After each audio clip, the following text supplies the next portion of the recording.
Nih mumpung ada ketua Pengwil nih. Gimana nih ketua Pengwil?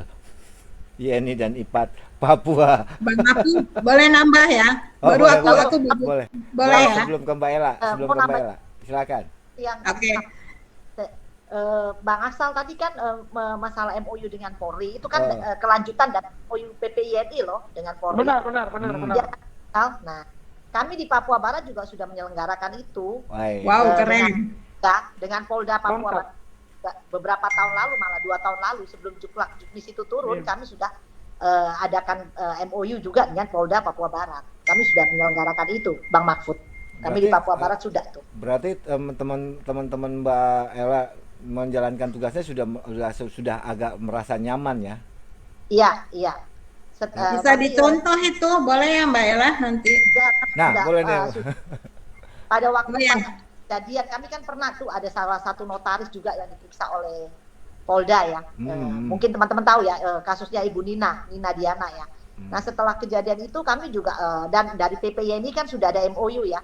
MOU dengan Polri. Nah, menindaklanjuti MOU itu kami juga menyelenggarakan ke daerah lewat Polda. Kami mengundang dari Polda pada waktu itu yang hadir Direktur Reskrim Umum ya. Direktur Reskrim Umum yang hadir untuk menandatangani dan memberikan kami seperti kayak seminar juga gitu. Lokakarya yang dibilang oleh Pak Aksal itu pada waktu itu. Itu sudah 1-2 tahun lalu, kalau sebelum pandemi ya kami sudah menyelenggarakan itu Pak.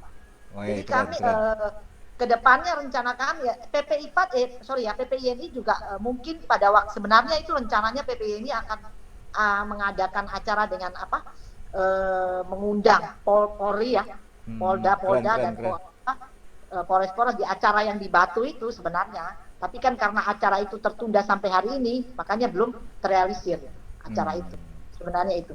Nah, mudah-mudahan terrealisir. Amin. Mbak Neti mau nambahin, oke, silakan. Oh ya, saya baru nangkap ya apa yang ditanya Bang Mahfud, itu masalah pandemik ini apakah perlu surat gitu. Kalau surat kan nggak perlu karena itu harus sesuai dengan UUJN. Cuma ke depannya saya berharap UUJN juga mesti direvisi dalam hal menghadap itu. Dengan pandemik ini kita banyak belajar lagi ya, apakah perlu menghadap, perlu itu, karena harus ada aturan. Kalau sekarang kita masih pakai aturan yang lama. Nah, kalau ke depan nanti mudah-mudahan bisa direvisi dengan aturan-aturan yang baru. Begitu Bang Mahfud. Oh, siap. Benar. Direvisi diatur.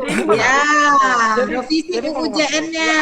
Boleh menghadap apa enggak, yang bagaimana yang bisa menghadap. Jadi kita baru bisa berpedoman. Kalau cuma surat kita salah. Karena dasar kita UUJN itu. Benar, Bang. Nah, gimana Mbak? Berarti kan harus ada perbaikan lagi dong. Dalam artian posisi UUJN ini untuk menghadapi pandemi ini perlu ada sebuah perubahan atau perbaikan. Ya, namanya masuk prolegnas dong. Revisi UUJN. Prolegnas. Ntar mundur-mundur lagi. Gimana Mbak Ella? Kalau melihat dari itu, ternyata kan memang UUJN itu kan belum mengatur bagaimana sih cara menghadap, menandatangani akta. Ya kan kalau berikan dalam kondisi normal kan sebenarnya sudah diatur, cuman karena kondisi pandemi ini ya mungkin mau yang seperti gimana itu, tapi kan harus direvisi dulu UUJN-nya seperti yang Mbak Neti bilang. Kan kita nggak bisa melangkah tanpa ada payung hukum. Jadi apa yang perlu direvisi, diperbaiki UUJN dalam artian gini, agar UUJN ini bisa dapat dipergunakan pada kondisi yang ini kan tidak terduga nih, kondisi pandemi ini kan tidak diduga, ya kan? Memang betul tuh Bang Mahfud, hukum itu mengikuti masyarakat. Jadi keadaan masyarakat ini sekarang lebih maju daripada hukum yang kita. Jadi ketinggalan kita di hukum kita ini. Jadi harus direvisi. UUJN harus revisi, kita harus mengikuti mekanisme hukum alam, harus itu. Menurut saya seperti itu. Nah, bagaimana Bang Dokter Aksal? Apa nih itu Bang?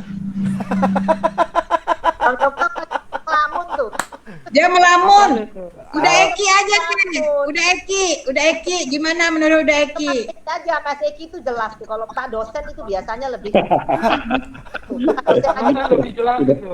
Bang Fahri mungkin, Yang- Bang Fahri mau ada yang yang disampaikan? pasti kan begini, yang pasti kan begini Bang Mahfud, kita Ah. ikuti aja lah kaitan di pandemi ini, kita ikuti protokol kesehatan yang ada, kita menjalankan jabatan kita dengan baik, insya Allah semua aman dan terkendali. Ya, Nggak ada masalah. maksud pertanyaan saya kan gini. Kan ketika melakukan pekerjaan PPAT atau notaris itu kan harus ada payung hukumnya yang harus memayungi kan gitu. Ya itulah UUJN. Nah, apakah UUJN itu dapat bukan tidak dapat ya? Sesuai dengan kondisi pandemi saat ini. Sedangkan kan ada tadi ya kita singgung pembatasan bagaimana sih berhadapan, bagaimana sih menandatanganinya akta, apakah boleh tanda tangan akta 1 jam 9 kemudian yang 1 jam 10, yang 1 jam 11 beda atau beda menit, yang 1 jam 10 selisih 30 menit, selisih 30 menit, apakah itu boleh? Apakah itu tidak melanggar undang-undang? Seperti itu. Ya, sepanjang itu disepakati oleh para pihak, ya kan, karena adanya kondisi di mana saat ini ada pandemi virus corona, itu kan tinggal pengaturannya bagaimana, ya kan?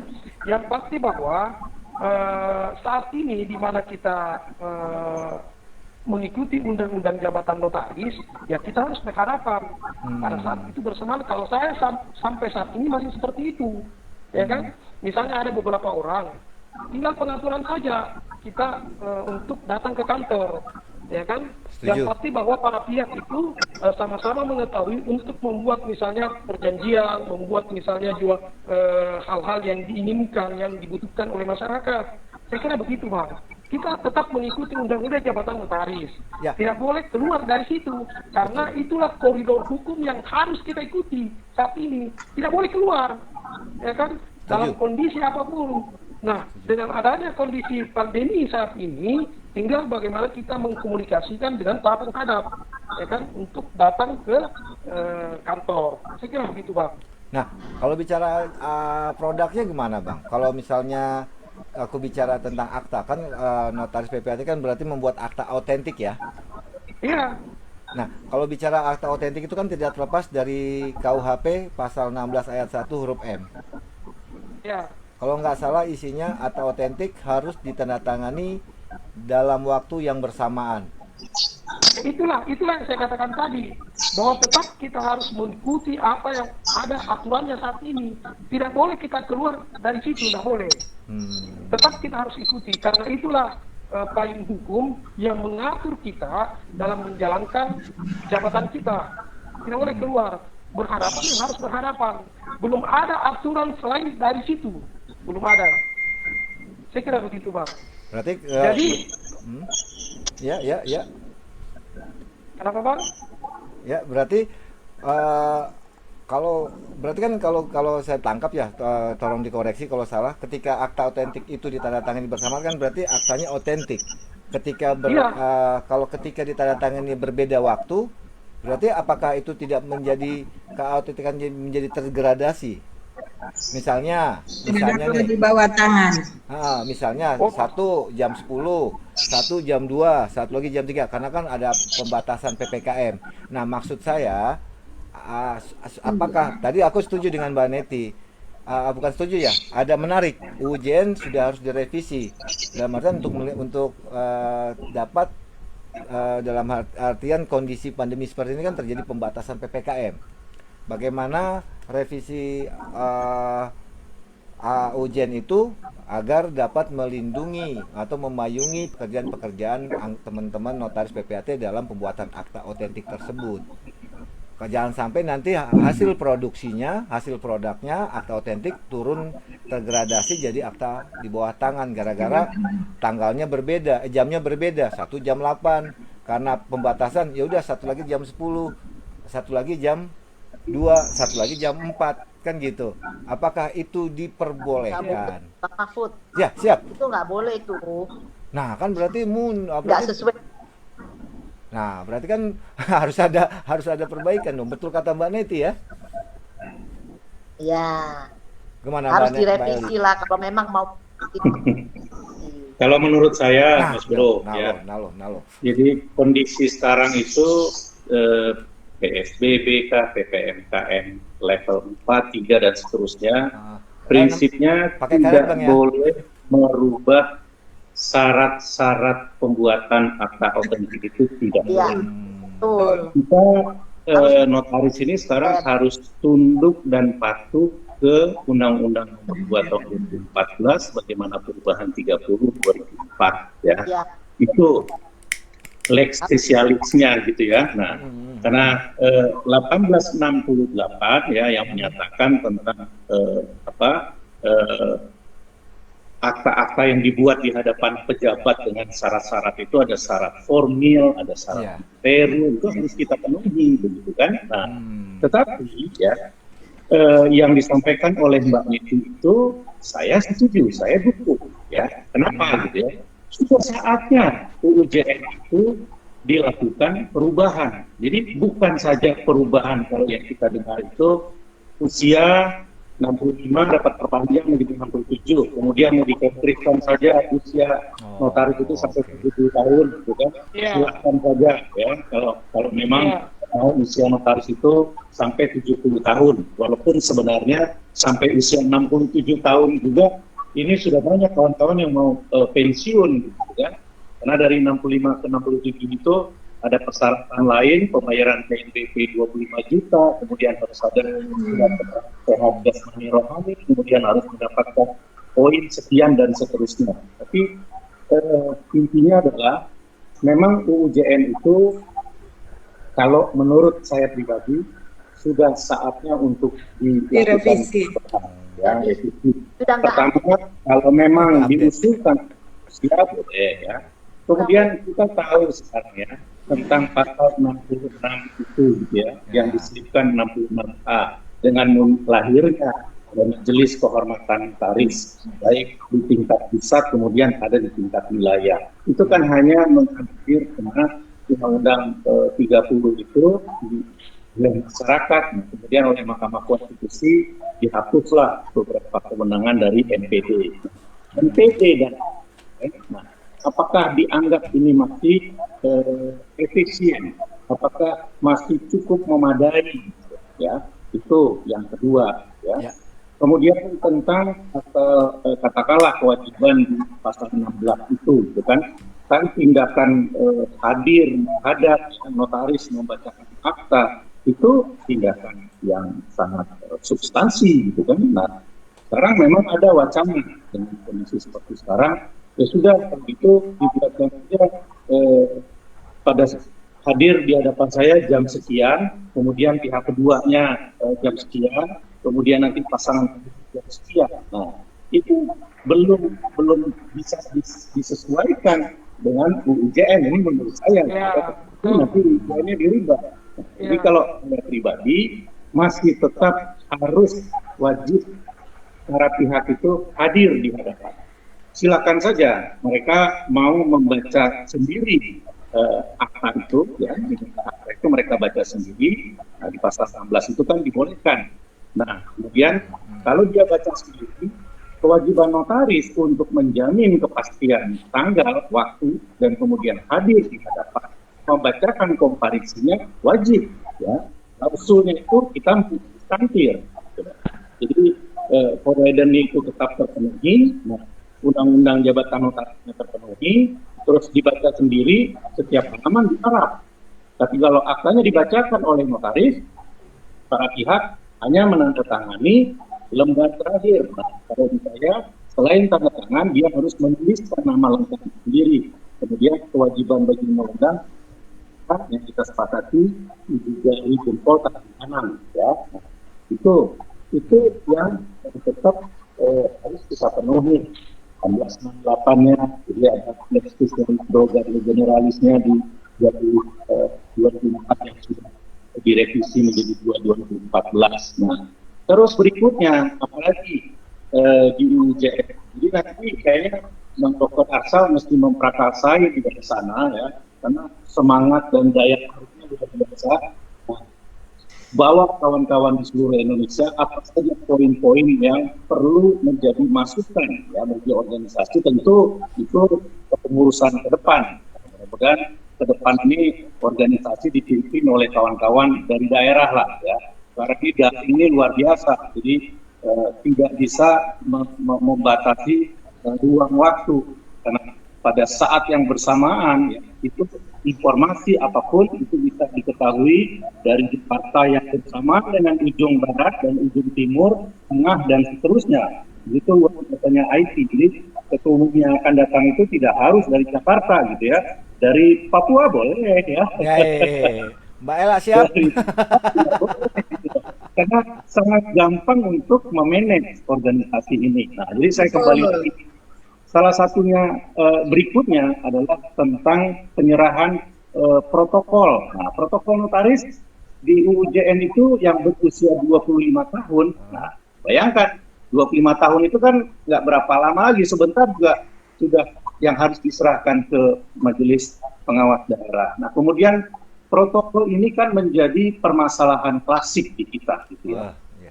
Yang harus minuta, kemudian warta-warta, kemudian dijilid ya, setiap bulan lebih dari 50 dan seterusnya, laporan dan seterusnya gitu. Nah, terus itu berikutnya kita tahu tadi Mbak Neti bilang jumlah notaris ini sudah lebih dari 20 dan jumlah itu tetap masih dibutuhkan oleh masyarakat. Nah, tinggal sekarang bagaimana memformulasikan sehingga kawan-kawan yang berkeinginan menjadi notaris itu bisa terakomodasi ya, terakomodir.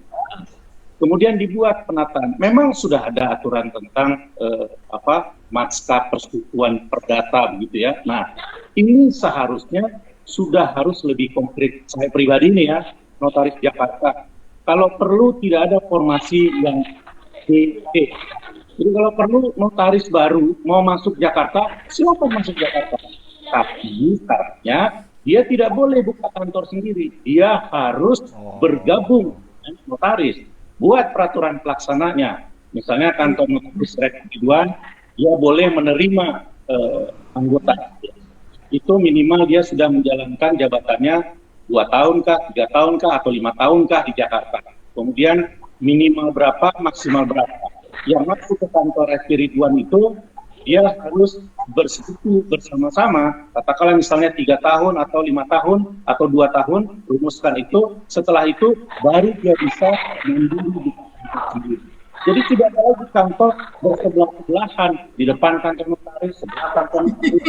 Bahkan kantor notaris itu setiap bulan, setiap tahun kalau di Jakarta Utara ini sewa rukonya 150 juta. Waduh, itu sih negatif. Ya kan? Nah, jadi ini sekaligus memberi peluang kepada adik-adik yang mau masuk Jakarta, yang mau masuk ibu kota provinsi. Gitu. Nah, itu sebenarnya masih banyak yang lain. Saya jadi nggak enak nanti sama Bang Dr. Asal ini. Jadi kalau memikirkan untuk dilakukan perubahan ke arah yang lebih baik. Berarti begitu. Berarti maksud Bang Bang Eki itu kantor bersama ya? Ya, kantor bersama. Mashab. Oh, Mashab. Ya, itu sudah ada ya aturan. Regulasinya sudah ada. Tetapi ya ini memaksimalkan ya, karena kita tahu sekarang ada lebih dari 30 prodi penyelenggara magister penotariatan. Ya. Dan itu tidak bisa kita tambah gitu loh, nggak boleh gitu kan. Oh sudah cukup, ini namanya kita arogan dong ya. Nah sepanjang ada terobosan-terobosan, misalnya nanti di PPAT, misalnya di PPAT, ada kantor BPN bukan saja di tingkat provinsi, tetapi dia pasti ada di seluruh kabupaten kota ya, hampirnya seluruh ada. Itu jumlahnya ratusan. Nah kalau sekarang kan baru program magang. Mereka punya PTSL. Kenapa kemudian tidak menjadikan salah satu syarat? Sama juga misalnya seluruh bank, Mandiri, BNI, BNI punya cabang di berbagai kabupaten kota.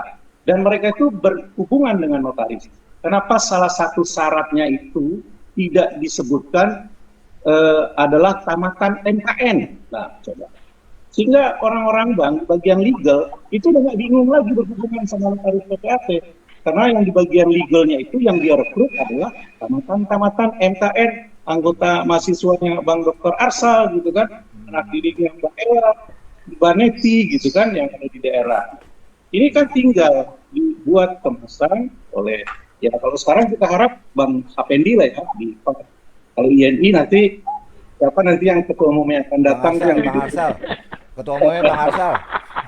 Nah, itu buat MOU dengan institusi yang seperti itu. Ya. Nah, sehingga ada kemanfaatan bagi anggota, kesejahteraan anggota. Nah, kemudian juga maksimalkan kembali seperti dulu Mbak Ella juga sudah menyampaikan juga ketika dalam diskusi-diskusi.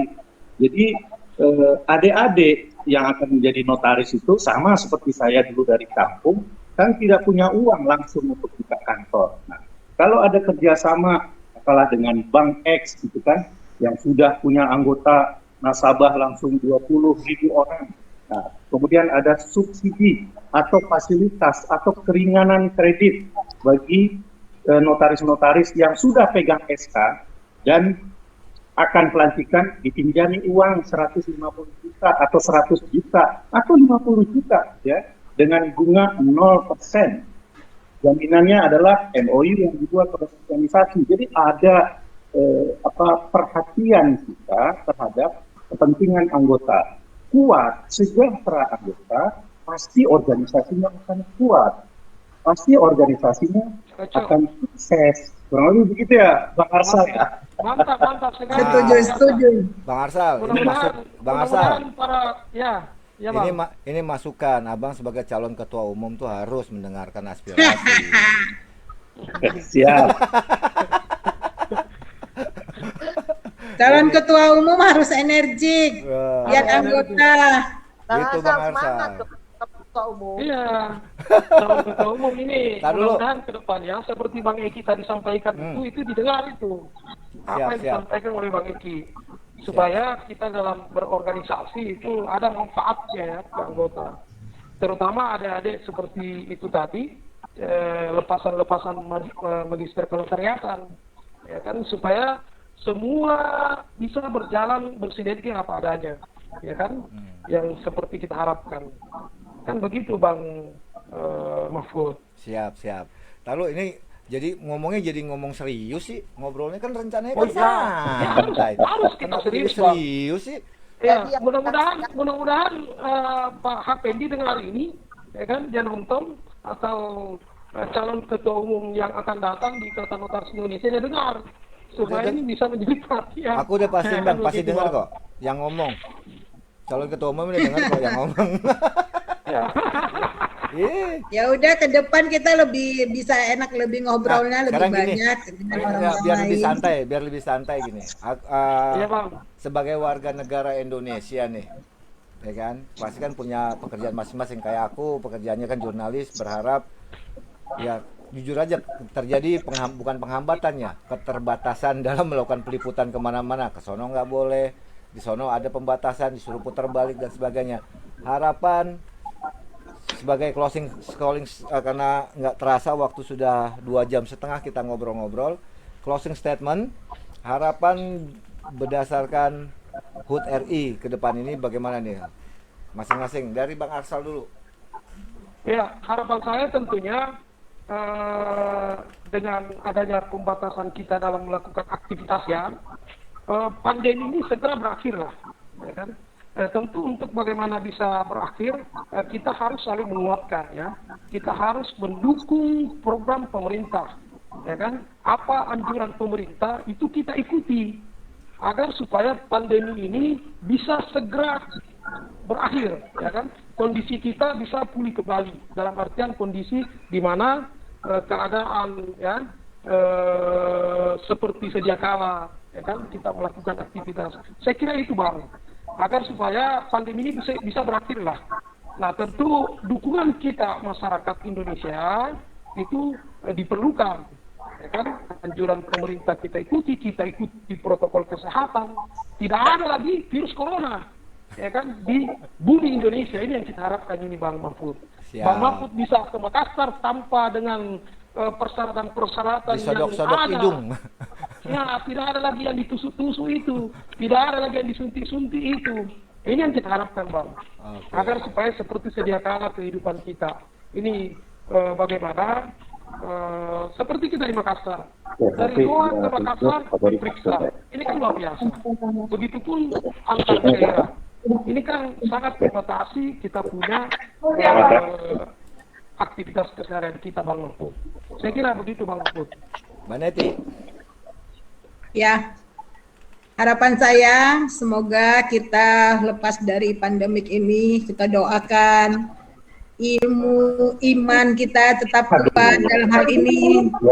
Ya. Ya, itu aja Bang Mahfud. Semoga sehat-sehat semuanya. Biar selesai semua nih, udah sore. Biar Gros bisa diundang ke ini ya, ke Aceh ya. Ya, insya Allah ya setelah PPKM hilang. Amin.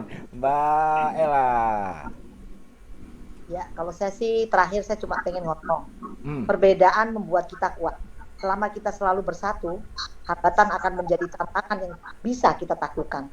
Maju terus bersatu menghadapi kondisi sulit. Semoga Indonesia lekas bebas dari pandemi. Dirgahayu Indonesia tumbuh, Indonesia.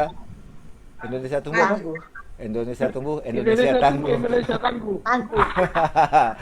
Bang Fahri. Oh, Bang Fahri sedang istirahat. Oh, Bang Bang Eki. Eki terakhir closing statement, Bang.